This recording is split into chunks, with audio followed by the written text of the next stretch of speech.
अस्सलामुअलैकुम, आप देख रहे हैं मेरा यूट्यूब चैनल अनमोल टॉक्स। और आज की इस वीडियो में मैं बात करने जा रही हूँ कनाडा की इमिग्रेशन पॉलिसीज़ के हवाले से, जो कि कल रात ही रिवाइज हुई हैं। और इस बार कनाडा ने अपनी पॉलिसीज़ को थोड़ा स्ट्रिक्ट भी कर लिया है। और वो तमाम तर पाकिस्तानी या पाकिस्तान से बाहर जो भी ममालिक हैं, वो लोग जो कनाडा में सेटल होना चाहते थे, उनको अब कुछ उनकी सख्त इमिग्रेशन पॉलिसीज़ से गुजरना पड़ेगा।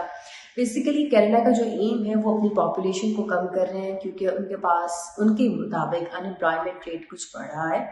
क्योंकि ये जो कंट्रीज़ होती हैं, स्टेबल डेवलप कंट्रीज़ होती हैं, जब उनके पास थोड़ा बहुत ही रेशो का डिफरेंस आना शुरू होता है तो ये अपना काम तभी शुरू कर देती हैं बनिस्बत हमारे मुल्कों के जो कि अंडर डेवलप्ड हैं।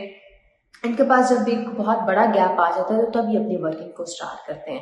तो उनके पास अनएम्प्लॉयमेंट रेशो कुछ ज़्यादा जो है वो उसका पोर्शन जो है वो बढ़ रहा था, इसलिए उन्होंने उसके ऊपर कंट्रोल करने के लिए अपनी इमिग्रेशन की पॉलिसीज़ को स्ट्रिक्ट कर लिया है। कुछ उसके ऊपर वर्किंग भी चल रही है। इसका जो पर्पस है वो सबसे पहले आपको बताते चलूँ कि अनएम्प्लॉयमेंट को कम करना है। जो हाउसिंग डिमांड्स थी वो बहुत ज़्यादा बढ़ रही थी, उसको कम करना है। और उन्होंने अपना जीडीपी जो है उसको इंक्रीज आउट करना है। तो कनाडा के अंदर जो लोग कैनेडियन नहीं हैं, उनके दो स्टेटस होते हैं, एक तो परमानेंट होता है और एक टेम्परेरी होता है। सबसे पहले टेम्परेरी स्टेटस वाले लोगों की बात कर लें तो उनमें कुछ वर्कर्स भी जाते हैं, बहुत सारे स्टूडेंट्स भी जाते हैं। तो 10% का उन्होंने गैप लगाया है बनिस्बत जो उन्होंने 2025 में स्टूडेंट्स की एक रेशियो या एक पॉपुलेशन लेनी थी, उसमें से 10% कम वो अब बच्चों को जो है वो एडमिशन्स देंगे कनाडा के अंदर। इसके साथ साथ उन्होंने जो दूसरा इकदाम उठाया वो ये उठाया कि जो वर्कर्स जो नेशनल एक्सचेंज प्रोग्राम के तहत आते हैं, सिर्फ वो उन्हीं को लेंगे। और उसमें भी 10% का जो उन्होंने गैप लगाया एज कम्पेयर टू जो नॉर्मल वो एक नंबर लेते हैं वर्कर्स का, या उन्होंने जो 2025 में लेना था उसमें 10% का गैप आया। तीसरा जो उन्होंने स्टेप लिया है वो ये है कि यहाँ से स्टूडेंट्स जाते थे, वर्कर्स जाते थे, वहाँ जाके अपनी फैमिलीज को या अपनी बेगमात को या इस तरह से बुलाकर उनको जो है वो वर्क लाइसेंस दिलवा देते थे।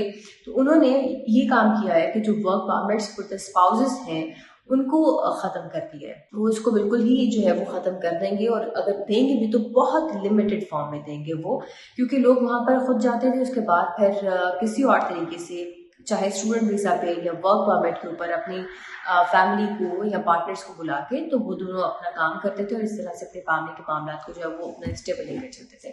तो खैर कनाडा इसके ऊपर भी काम कर रहा है। और इसके साथ साथ जो है वो परमानेंटशिप के हवाले से अगर बात की जाए कि कनाडा किन लोगों को परमानेंट करेगा, तो परमानेंटशिप के अंदर भी कनाडा ने अपनी पॉलिसीज को स्ट्रिक्ट कर लिया है। सबसे पहले 40% तो वो उन लोगों को कंसीडर करेगा जो ऑन अ टेम्परेरी बेसिस अभी भी कनाडा के अंदर काम कर रहे हैं और उनको परमानेंट होने की ज़रूरत है, उनके अंदर स्किल्ड वर्कर्स आते हैं।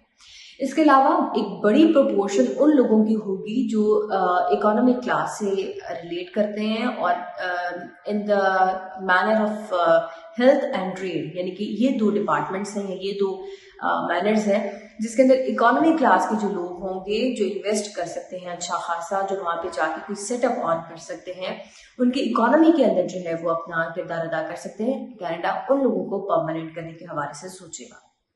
इसके अलावा कनाडा कुछ परसेंटेज उन लोगों के लिए भी उन्होंने मुख्तस की है कि जो लोग वहाँ पर हैं और उन्हें टेम्परेरी बेसिस के ऊपर जो काम कर रहे हैं या परमानेंट बेसिस के ऊपर भी काम कर रहे हैं, उनके स्पाउसेस को या उनकी फैमिलीज को जो वहाँ पर आती हैं उनको परमानेंटशिप के हवाले से जो है वो सपोर्ट करेगा। बहुत सारे लोग ऐसे भी हैं बिलखसूस पाकिस्तान और इंडिया वगैरह से जो वहाँ पर जाते हैं एसाइलम ले लेते हैं। तो एसाइलम के लिए कनाडा ने अपनी पॉलिसीज को रिवाइज करना शुरू कर दिया है और रिपोर्ट्स ये बताते हैं कि बहुत जल्द उनकी एसाइलम की पॉलिसी जो है वो स्ट्रिक्ट हो जाएगी।